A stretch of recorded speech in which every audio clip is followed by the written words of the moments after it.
মাননীয় সভাপতি, আমাকে সুযোগ দেওয়ার জন্য আমি কৃতজ্ঞ আপনার প্রতি। আজকে যে বিষয়টি নিয়ে আলোচনা হচ্ছে, ডক্টর মামুন যে গবেষণাটি উত্থাপন করলেন 26টি দেশের উপরে বিগত 50 বছরের অন্তর্বর্তীকালীন সরকারের অভিজ্ঞতার ভিত্তিতে, আমি তাকে অভিনন্দন জানাই। খুবই একটি প্রাসঙ্গিক এবং সময়োপযোগী একটি গবেষণা, এবং আপনারা দেখেছেন তার ভিতর থেকে বেশ কিছু সাধারণ সিদ্ধান্ত এসেছে, যেমন সময়কালীন ব্যাপারে এবং সেই সরকারগুলোর কি গভীরতা নিয়ে, কি তীব্রতা নিয়ে কাজ করবে এবং কি নিষ্ক্রমণ কিভাবে হবে এবং তার পরবর্তী পরিস্থিতি কি। খুবই একটি মূল্যবান গবেষণা। আমি আপনাদের সকলকে সময় নিয়ে এটিকে দেখার জন্য অনুরোধ করব। আমি আরো যত্ন নিয়ে এটা পড়ব এবং আমার সহকর্মীদের সাথে আলোচনা করব।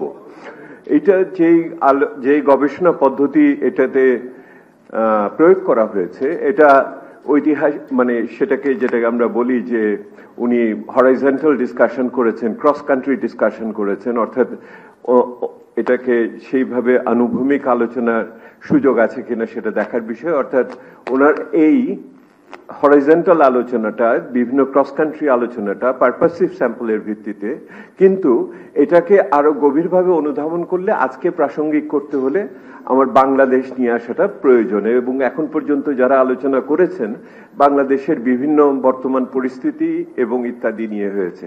আমি আপনাদের নিশ্চিন্ত করতে চাই, আমি অর্থনীতির মতো একটা নিরস বিষয় নিয়ে এই মুহূর্তে আর আলোচনা করব না। কেউ কেউ করেছেন এবং ডক্টর মামুনও কিছু উল্লেখ করেছেন। আমি একটু ইতিহাসের দিকে ফিরে তাকিয়ে বাংলাদেশ থেকে কি কি শিক্ষা আমরা নিতে পারি এই অন্তর্বর্তীকালীন সরকারের ভিতর থেকে, সেটা আপনাদের সামনে 3-4টা বিষয়ে আমি খুব সংক্ষেপে উত্থাপন করতে চাই, যেগুলি আমার কাছের থেকে দেখার সৌভাগ্য বলেন দুর্ভাগ্য বলেন হয়েছিল। প্রথমত, একটি অন্তর্বর্তী সরকার বা একটি তত্ত্বাবধায়ক সরকার অন্তর্বর্তী সরকারের একটি রকম ফের। সাধারণ জেনেরিক টার্ম হলো অন্তর্বর্তী সরকার, আর কেয়ারটেকার সরকার তার একটি বিশেষ প্রকাশ। তো বাংলাদেশের ইতিহাসে আপনি যদি দেখেন এই সরকারের প্রয়োজনীয়তা কেন দেখা দিল, বাংলাদেশের ইতিহাসে আপনারা বলবেন দুর্বল রাজনৈতিক পরিস্থিতি, অর্থনৈতিক বিশৃঙ্খলা বা রাষ্ট্রীয় প্রতিষ্ঠানের দুর্বলতা, স্বাধীন আপনি নির্বাচন কমিশন ইত্যাদি না থাকার। আমি এগুলোর নিচে আপনাদের কাছে নিয়ে যাই। যখন কোনো রাজনীতিবিদ সাংবিধানিকভাবে শান্তিপূর্ণভাবে ক্ষমতা হস্তান্তরকে আটকে দিতে চায়, তখনই রাষ্ট্র ব্যবস্থা ভেঙে পড়ে, এবং তখনই রাষ্ট্র ব্যবস্থা ভেঙে পড়ে, তখনই একটি জরুরি ব্যবস্থার প্রয়োজন করে। এবং আপনারা যদি ফিরে দেখেন, প্রথম রাষ্ট্র ব্যবস্থার এইরকম ভঙ্গুর পরিস্থিতির সৃষ্টি হয় এরশাদ সাহেবের শেষের দিকে। আমরা 90-এর গণঅভ্যুত্থানে অংশগ্রহণ করেছি এবং সেই সময় আমার খুব কাছের থেকে দেখার সুযোগ হয়েছে কিভাবে সাংবিধানিকভাবে ধারাবাহিকতা রক্ষা করে এই ধাক্কাকে আমরা সামলাবো। আপনাদের মনে আছে কিভাবে আমরা যেই কর্মসূচি তৈরি করা হয়েছিল সেই সময়, সেটা হলো, এবং আপনারা জানেন নাগরিক সমাজের পক্ষ থেকে এটা তৈরি করে পরবর্তীতে রাজনীতিবিদদের সাথে আলোচনার মাধ্যমে সেই সময় করা হয়েছিল। সেটার ভিতর আমি নামগুলো আর নিলাম না, সেই সমস্ত ব্যক্তিত্বদের, তাদের অনেকেই এখন পৃথিবীতে নেই। সেটা হলো যে উপরাষ্ট্রপতি পদত্যাগ করবেন, উপরাষ্ট্রপতির জায়গায় প্রধান বিচারপতিকে নিয়োগ দেওয়া হবে এবং তারপর রাষ্ট্রপতি পদত্যাগ করবেন এবং উপরাষ্ট্রপতি পদ হবেন। এইভাবেই জাস্টিস শাহাবুদ্দিন রাষ্ট্রপতি হয়েছিলেন। দেখেছেন, যখন আমি সাংবিধানিক সাধারণভাবে ক্ষমতা হস্তান্তরের যে সাংবিধানিক প্রক্রিয়া তাকে যদি বাধাগ্রস্ত করি তাহলে এটা হয়। এরপরে এটা হলো প্রথম তত্ত্বাবধায়ক না, আমাদের অন্তর্বর্তীকালীন সরকার কিভাবে এসেছিল।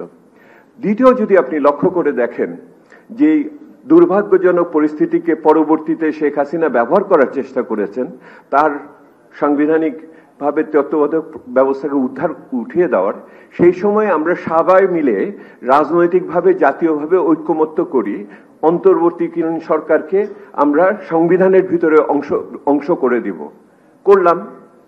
কিন্তু লক্ষ্য করে দেখেন, আপনাদের অনেকের মনেই হয়তো এই স্মৃতিটি কষ্ট সৃষ্টি করতে পারে। আমার মনে আছে আমার খুব একজন কাছের মানুষ ছিলেন, চলে গেছেন। বাংলাদেশের অর্থনৈতিক ইতিহাসকে যিনি খুবই জীবৎকালে লিখে গেছেন, ব্যারিস্টার মওদুদ আহমেদ।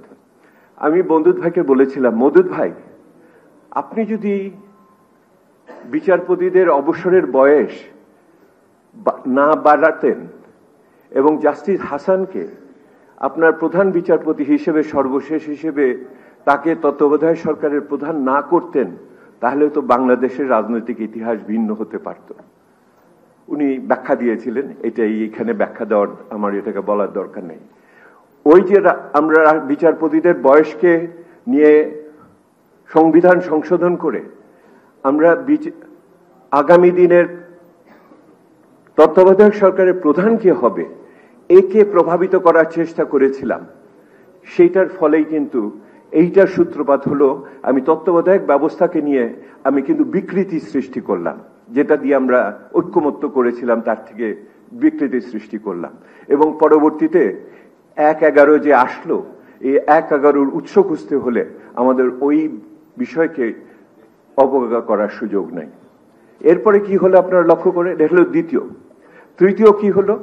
তৃতীয় হলো শেখ হাসিনা এই পুরো তত্ত্বাবধায়ক সরকারকে সংবিধান থেকে তুলে দিল এবং বিচার ব্যবস্থায় এখন তো এটা আপনার হাইকোর্টের আয় হয়ে গেছে, আমার রিভিউ হবে অ্যাপেলেট ডিভিশনে। রিভিউ হলে আমরা পুরনো তত্ত্বাবধায়ক ব্যবস্থাকে পুনঃস্থাপন করতে পারবো।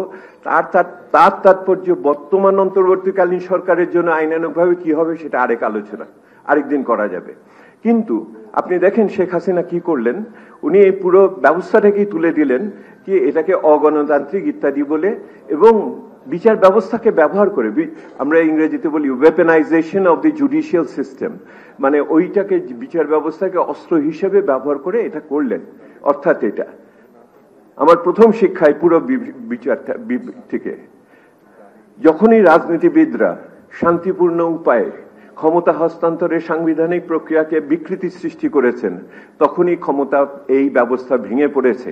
এবং এর চেয়ে সবচেয়ে বড় এটার ভিকটিম শিকার হয়েছেন রাজনীতিবিদরা নিজেরা। রাজনীতিবিদরা এর ফলে সবচেয়ে বেশি কষ্টের শিকার হয়েছেন।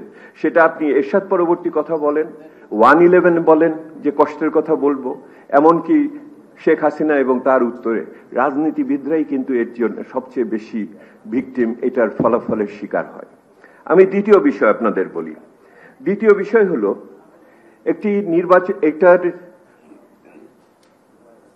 সরকার, তত্ত্বাবধায়ক সরকার, অন্তর্বর্তীকালীন সরকারের আরেকটা অভিজ্ঞতা হলো, সেই সরকার যদি নিস্পৃহ না হয় তাহলে অবশ্যই সমস্যার সৃষ্টি হবে।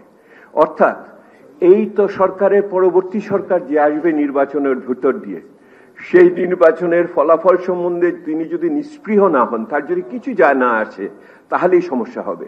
অর্থাৎ তিনি নিরপেক্ষ থাকবেন না। যদি আপনি মনে করেন আপনার নিয়োগকর্তার পক্ষে আপনি কাজ করবেন, তাহলে সেই সরকার কিন্তু নিস্পৃহ হলো না। সেহেতু নিস্পৃহ থাকতে হবে, ফলাফলের সম্বন্ধে পরিষ্কারভাবে তার কোনো আসা যাবে না, এইরকম মনোভাব যদি পরিষ্কার না হয়, তাহলে এইটার ভিতর দিয়ে এই সরকারের সমস্যা হবে। যত দীর্ঘ সময় থাকবে তত তার কায়েমি স্বার্থ এটার ভিতরে গড়ে উঠবে। ওই যে ফলাফল বের হয়েছে যে কম সময় থাকলে পরে ভালো ফলাফল থাকে, সেহেতু নিস্পৃহ থাকার সাথে সময়কালের একটা সম্পর্ক আছে। যদি বেশি সময় থাকেন তাহলে আপনার স্বার্থ সৃষ্টি হয়, ওই তখন স্বার্থ রক্ষা করার জন্য আপনি আরো দীর্ঘ সময় থাকতে চান। সেহেতু আমি আবার বলছি, নিস্পৃহতা আরেকটা বড় অভিজ্ঞতা আমাদের এটার ভিতরে এসছে। তৃতীয় আরেকটা বিষয় আমি বলি, আমাদের দেশে যেহেতু চলমান রাজনীতির ভিতর দিয়ে আমাদের অনেক সংস্কারের আকাঙ্ক্ষা পূরণ হয় না, তখন যখন অন্তর্বর্তীকালীন সরকার আসে, তখন আমরা মনে করি এর ভিতর দিয়ে অনেক কিছু করে ফেলবো। আমি আপনাদের পুরনো অভিজ্ঞতা থেকে বলছি, তথাকথিত 1/11 অভিজ্ঞতার ভিতর থেকে এবং বর্তমানের অভিজ্ঞতা থেকে, আমার পিসিমা একটা কথাও শিখিয়েছেন, যতখানি খেতে পারবে অতখানি কামড় দিও, যেটুকু চাবাতে পারবে না অত কিছু মুখে নিও না। সেহেতু you bite as much as you can chew, যতখানি চাবাতে পারবে অতখানি কামড় দিবে। সেহেতু এটার সাথে কিন্তু আপনি কতখানি সংস্কার করতে পারবেন এবং কতখানি সংস্কার সেই রকম ভাবে নিষ্পৃহভাবে এই সময়কালের ভিতরে শেষ করতে পারবেন সেইটা মনে রেখেন। সংস্কার চলমান প্রক্রিয়া হিসেবে অনেক সংস্কার অসম্পূর্ণ থাকবে, অনেক সরকার পরের সরকার করবে, এইটার ভিতরে আপনাকে মেনে নিয়ে আগামীতে ধারাবাহিকতার ভিতরে থাকতে হবে। এইটা যদি আমি না করি তাহলে সংস্কার সংস্কার বলে আমি আবার বিভিন্ন অসংস্কারী কাজের ভিতরে যুক্ত হয়ে যেতে পারি। এইটার একটা বড় বিষয় রয়ে গেছে। এটা আমার একটা বড় অভিজ্ঞতার অংশ হিসেবে আমি আপনাদের বলি। আমি একজন সংস্কারবাদী শব্দটা আবার কিন্তু একটু বাজারে ফিরে এসেছে, তাই না? 11-এর পরে যেটা খারাপ হয়ে গেছিল, আবার সংস্কারবাদী বললে এখন আর অত খারাপ বলে না ইদানিং কালে, এখন অবশ্য ফ্যাসিবাদী বলে। আচ্ছা, যাই হোক, তো এইটাও শব্দের বিভিন্ন একটা আবহাওয়া আছে, মৌসুম আছে।